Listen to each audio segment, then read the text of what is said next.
My name is Clara Bennett, 33, a brand designer who's learned how to stay composed at family tables that feel more like boardrooms. I came back to Sedona for my father's 27th wedding anniversary, a celebration I didn't want to attend but couldn't avoid. The house looked the same: warm lights, expensive silence, and people who smiled too carefully. My stepmother was born in Spain. She carried her accent like a jewel, switching to Spanish whenever she wanted a private world. Over the years, that world never included me. Dinner started with polite laughter and the soft sound of glasses clinking. My younger sister leaned toward her mother, her voice smooth and almost affectionate. Then she said in Spanish, clearly, confidently, "She talks big, but does nothing." My father chuckled lightly. My stepmother gave a subtle nod. They thought their secret language still kept me outside their walls. They were wrong. I didn't flinch. My hand stayed still on the glass. Every instinct told me to speak up, but instead I smiled, the kind of smile that hides both fury and power.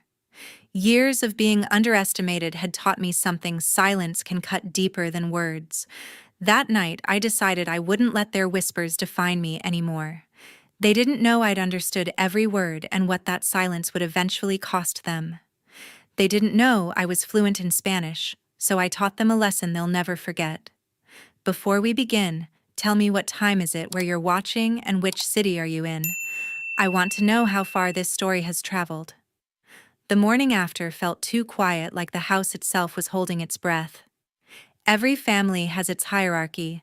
Ours was built the day my father remarried. I was 6 when my father, Victor, married Elena, the woman who would become my stepmother. I remember the red cliffs of Sedona, her pale silk dress, and the way she said my father's name like it was music. Everyone said she was exactly what Victor needed. I didn't understand. A few months later, Elena was pregnant. My father's joy filled the house, and suddenly, I wasn't the center anymore. He painted a nursery in soft yellow, smiling wider than I'd ever seen. When my half-sister Marina was born, Elena's Spanish relatives filled our home. The air smelled of paella and jasmine. I didn't understand their language, but I understood enough to feel excluded. They'd smile politely, then switch to Spanish and laugh. My father acted like he didn't hear. Growing up in that house was like living between two channels, English and Spanish. At breakfast, I'd talk about school, but Elena would answer my father in Spanish, her words shutting me out. He'd nod reply in English and glance at me as if hoping I didn't notice. But I did. Marina became the center of everything. Elena adored her, and my father followed. They called her our bright one, and I learned every compliment to her carried a quiet comparison to me. I was the calm one, the independent one, words that sounded kind but meant distance. Elena's kindness had edges. She'd praise my drawings, then suggest I try something practical. She'd say she admired my independence, which meant you're on your own. My father never contradicted her. He'd smile, hold her hand, and change the subject. I used to think that was love. Now I know it was avoidance. By the time I was a teenager, I understood the geography of silence in that house.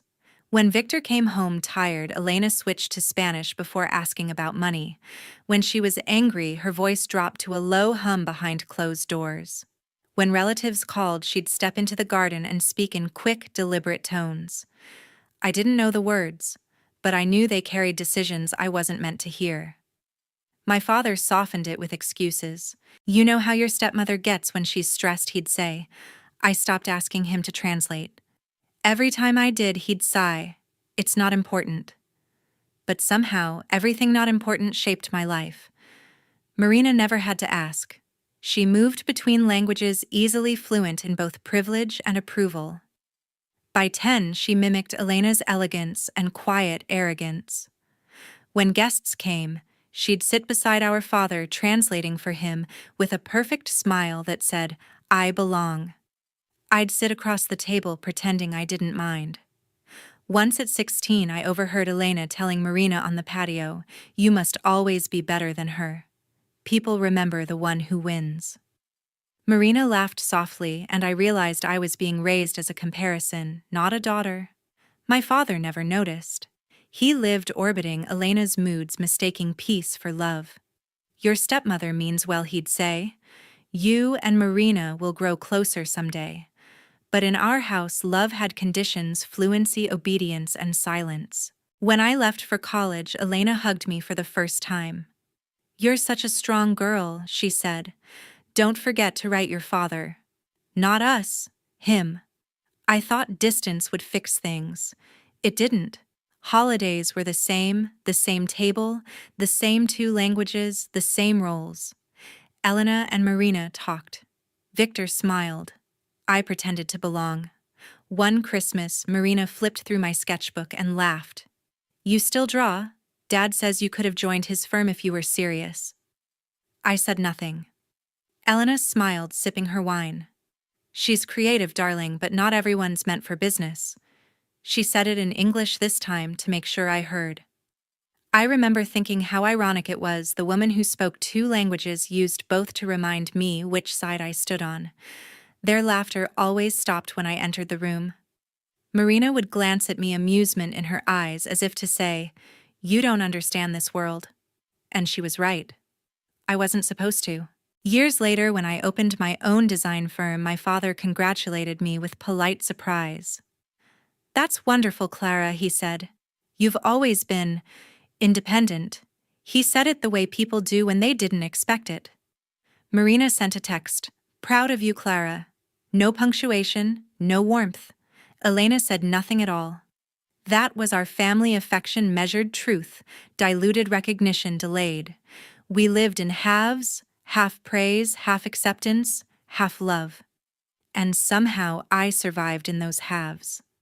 Looking back, I realized silence wasn't submission, it was defiance. Every time I held my tongue, every time I stayed still, I refused to play their game. They thought I was obedient. They mistook patience for weakness. But in a house divided by languages, silence became my translation.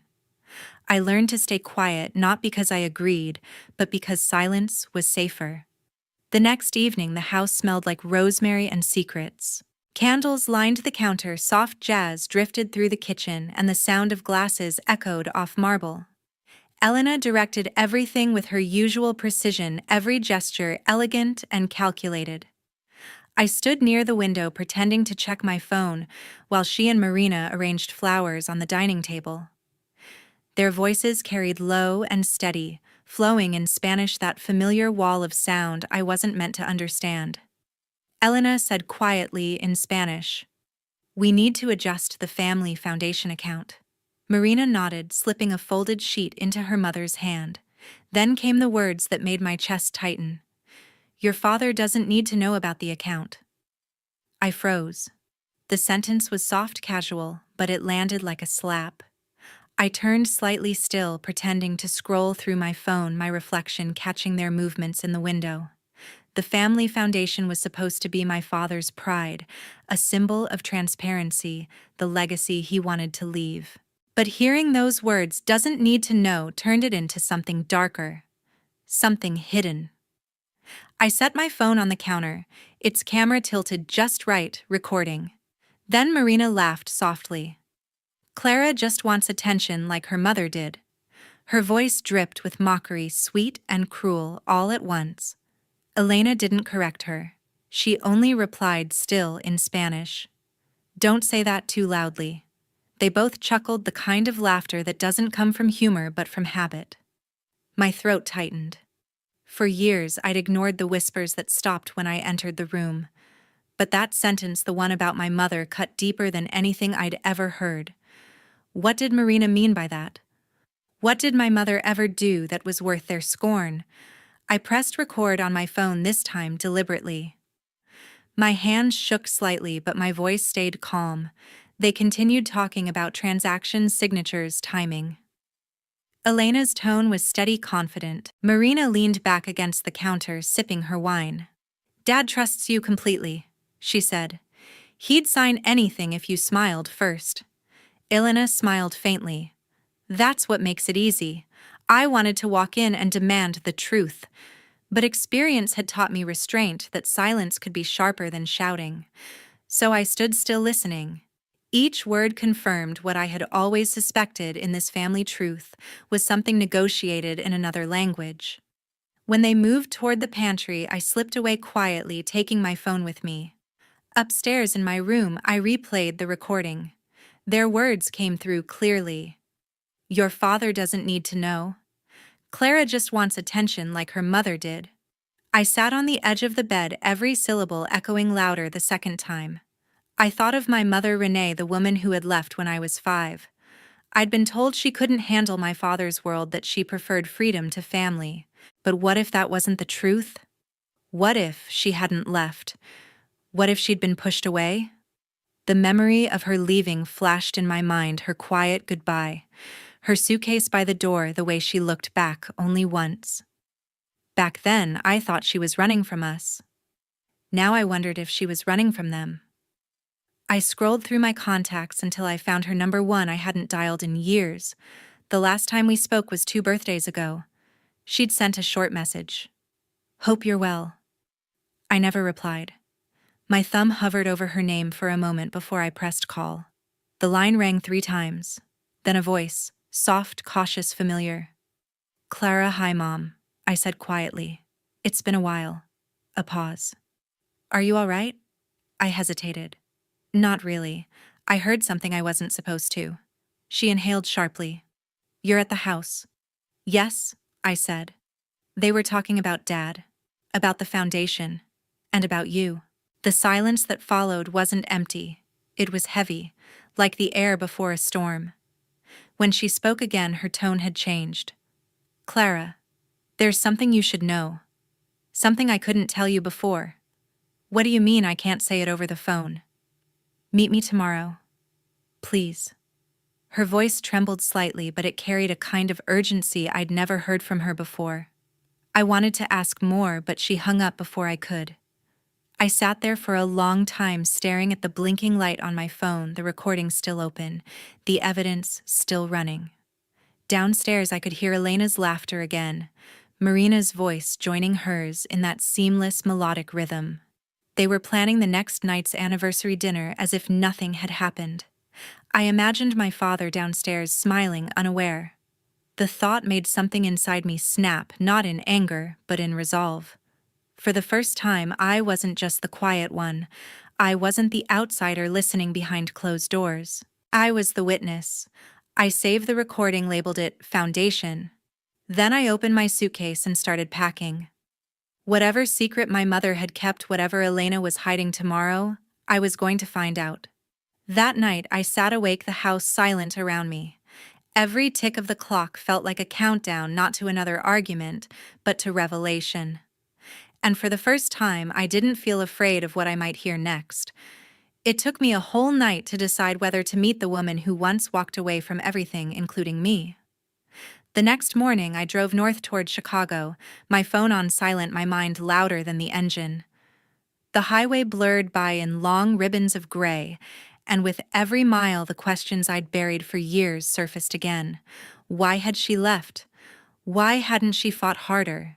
And what was it she couldn't tell me over the phone? When I reached the city, Renee was already waiting at a small cafe near the river.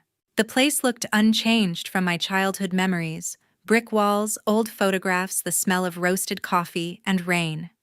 She stood when she saw me, her hands trembling slightly before she hid them in her coat pockets. Clara, she said softly, as if the name itself might shatter. You came. You asked me to, I said, my voice even. You said there was something I should know. We sat across from each other, the silence between us heavier than the traffic outside. Finally, she spoke. What you overheard, Elena, and the foundation, it's not new. It's a continuation. She paused, looking down at her cup. Before your father and I divorced, I discovered financial transfers that shouldn't have existed. Money moved from Victor's company to an account in Elena's name. At the time, I thought it was just sloppy bookkeeping. But when I asked questions, she panicked. Panicked how she accused me of stealing. Renee said quietly. Then she convinced your father I was trying to ruin his business. Within a month, I was gone, and Elena was running the foundation. I felt my stomach twist.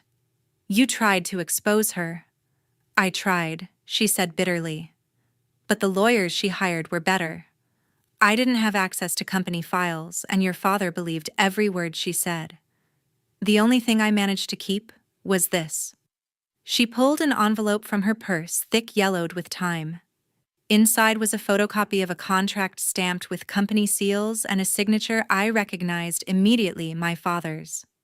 This document shows a transfer to a private account overseas. The witness signature a bank clerk Elena knew personally. I traced the paper with my fingertips. Why didn't you tell me sooner? Because you were 5, she said. And later, because I didn't want you to hate your father the way I did. Her voice cracked, but she steadied it. He wasn't cruel, Clara, just blind. And I was tired of fighting someone who refused to see. I looked at her. Really looked. The lines around her eyes weren't just from age, but from exhaustion, the kind that comes from years of being disbelieved. So you left to protect yourself. She nodded slowly. And maybe to protect you, too. Elena wanted full control, and I knew she'd use you against me if I stayed. I exhaled. She did anyway. Renee smiled faintly, a sad recognition. I know. For a long moment, neither of us spoke. The rain outside turned heavier, streaking the window like ink. Finally, she leaned forward. You're not safe if you confront her directly. Elena's smart, and Marina's worse. She learned manipulation as her first language. You'll need proof, more than words. I already have proof, I said, holding up my phone. A recording. They talked about hiding the account from Dad. Renee blinked, stunned. Then you're already ahead of me. Maybe, I said. But I need to make it count. I tucked the contract carefully into my bag. I'm not going to destroy them with anger. I'm going to let their own actions do it. Renee's eyes softened. That's what I never could. I lost everything because I let fury speak louder than reason. I smiled faintly. Then I'll do it differently. She reached across the table and touched my hand. Be careful, Clara. They won't go down quietly. Especially her. I squeezed her hand gently. Neither will I. We stayed for another hour, talking less like mother and daughter and more like two survivors comparing scars. She gave me names, accountants, old associates, people who had left Victor's company quietly after Elena took over. Each name was another thread to pull another crack in the foundation. By the time we stood to leave, the rain had stopped. Outside, the city smelled of asphalt and beginnings. Renee buttoned her coat, her eyes glistening in the gray light. When you see your father, she said, remember, he's not the enemy. He's the blind spot. I nodded, tucking that truth somewhere deep. Thank you, I whispered, for not destroying the last piece of the story. She smiled faintly. Just promise me one thing, don't let their lies make you like them.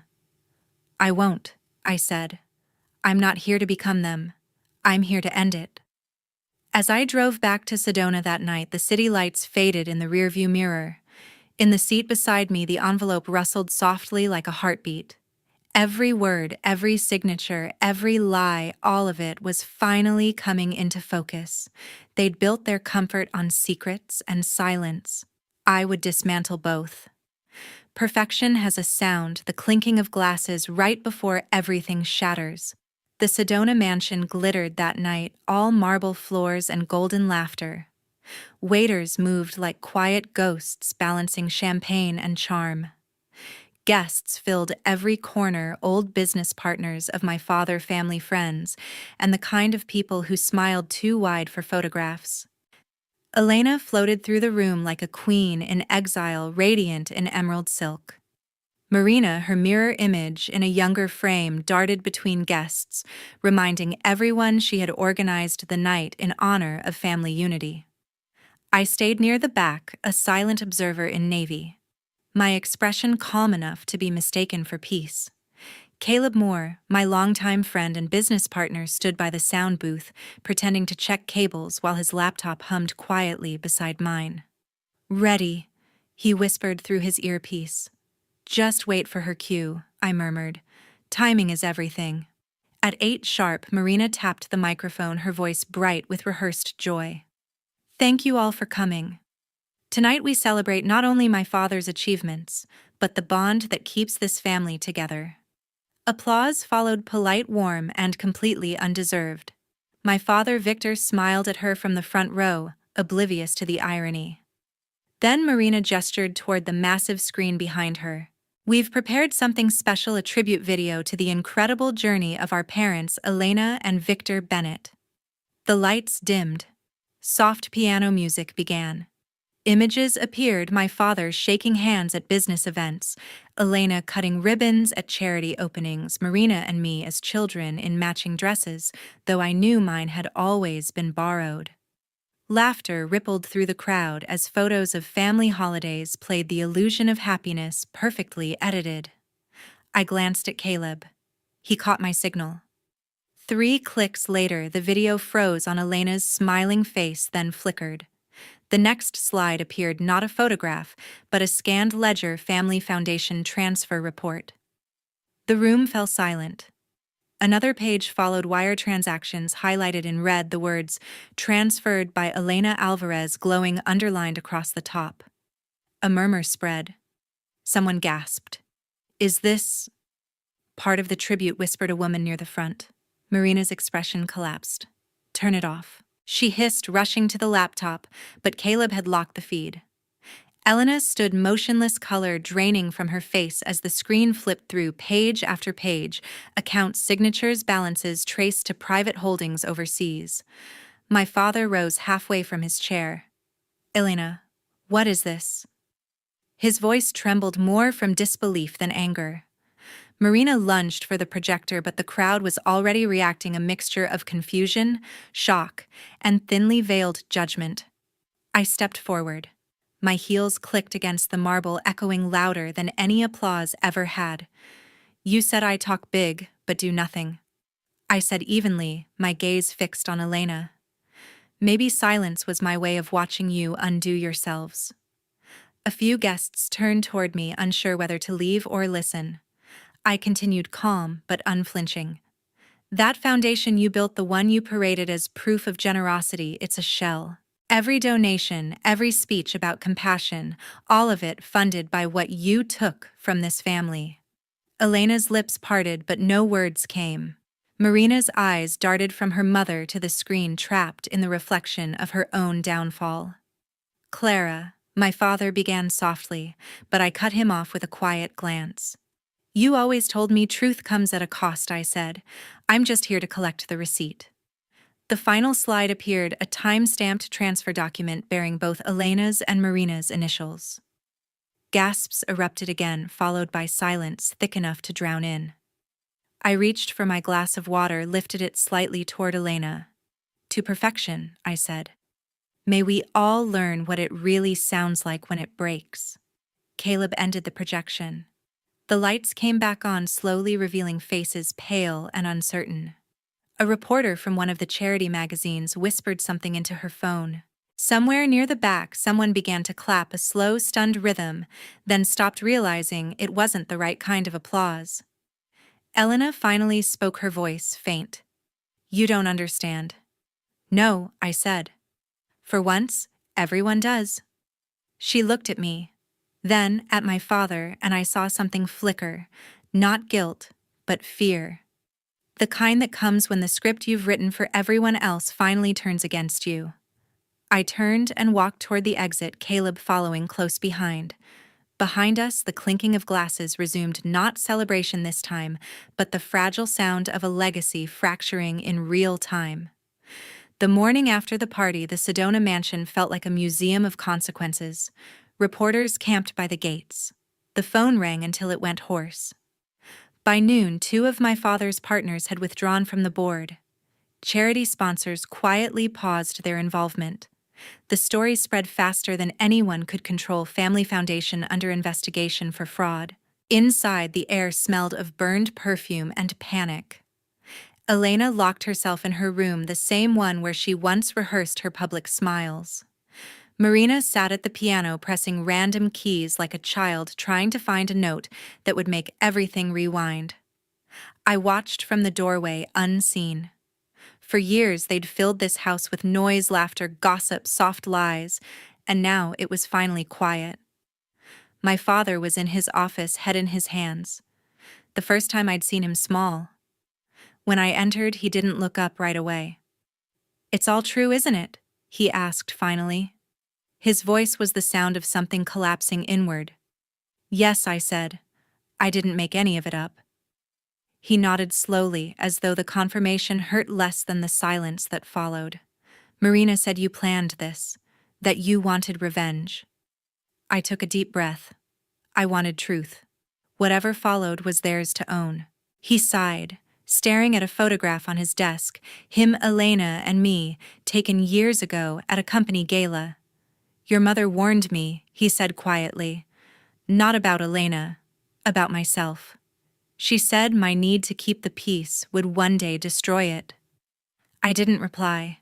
The words had already fulfilled their prophecy. "What will you do now?" he asked. "Nothing," I said simply. "I'm done fixing things I didn't break." That ended the conversation. He didn't stop me when I turned toward the door. Outside, the desert heat pressed against the windows like an unspoken sentence. I walked past the fountain, the marble steps, the ghosts of every dinner where I'd been told to smile. As I reached the driveway, I heard Marina's voice behind me, sharp, desperate. "You think you're the hero, you just ruined us." I turned once. "No," I said.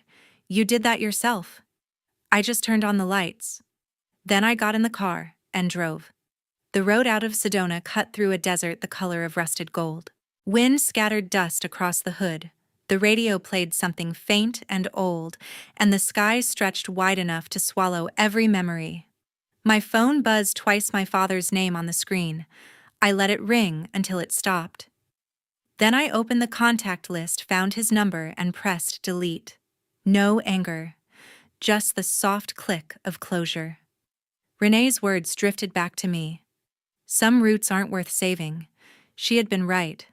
Family wasn't about who planted the tree, but who watered it when storms came. I had spent years hoping the Bennetts would remember I was part of their soil. Tonight, I accepted that I'd grown elsewhere. The city lights faded behind me. The desert opened like an unwritten chapter. Above it all, the moon rose deep red, almost scarred. I pulled over, stepped out, and leaned against the car. The air smelled of iron and endings.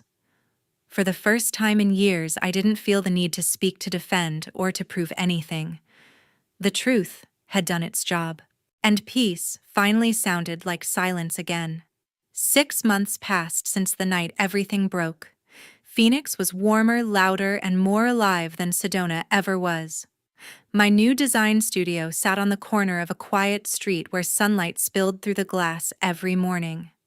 The sign above the door read, "Bennett and Moore Creative Studio, Caleb's idea, not mine." He said it sounded like balance, 2 names, one built from history, one from choice. We started small local projects, a coffee shop logo, a boutique redesign, but it was enough. Enough to wake up without dread. Enough to build something that was mine alone. Caleb handled clients with the same calm he used when we planned that night in Sedona. "You finally look like you're breathing again," he said one afternoon as I adjusted mock-ups on the screen. "I guess silence suits me," I replied. He smiled. "Silence looks good on you, but don't make it your whole language." Maybe he was right. For years, silence had been my armor. Now it was becoming something else, space to create, not to hide. News from Sedona still found me occasionally, usually in headlines I didn't open. Elena had been indicted for fraud. The trial was ongoing. Marina had lost her job at the bank and was reportedly taking time off for personal matters. My father still lived in the house, though he'd sold part of the property to cover legal fees. I wondered if he still walked through those echoing halls at night, searching for a sound that made sense. But wondering didn't mean missing. I had learned the difference. One morning, a letter arrived at the studio, not from any of them, but from a new client. A small family-owned bakery wanted a full rebrand. The owner wrote, "We chose you because your work feels honest." I stared at that line for a long time. Honest. That word used to feel like a weapon in my house. Now it felt like home. Later that week, Renee flew from Chicago to visit. She walked into the studio with her soft smile and her quiet strength, carrying 2 sandwiches from my favorite deli she'd remembered. We didn't talk about Sedona or about the past. We didn't need to. Over lunch, she looked around the studio walls covered with sketches and swatches. "You made this from nothing," she said. "No," I replied. "I made it from silence." We both laughed, the easy kind, not the forced one I'd grown up around. That afternoon, after she left, I sat at my desk and wrote a thank you letter to the bakery, my first official client. It wasn't just gratitude for their business. It was a declaration written in a language that finally belonged to me. They used a language to hide from me, I wrote in my journal later that night. I used silence to free myself. The moon rose outside the studio window, pale and wide over the Phoenix skyline. I closed the lights, locked the door, and stood for a moment in the glow of my new life. No anger. No noise. Just peace that hummed like a song only I could hear. When family betrays you, the truth becomes your only inheritance. Thank you for listening till the end. Tell me in the comments, what does truth mean to you?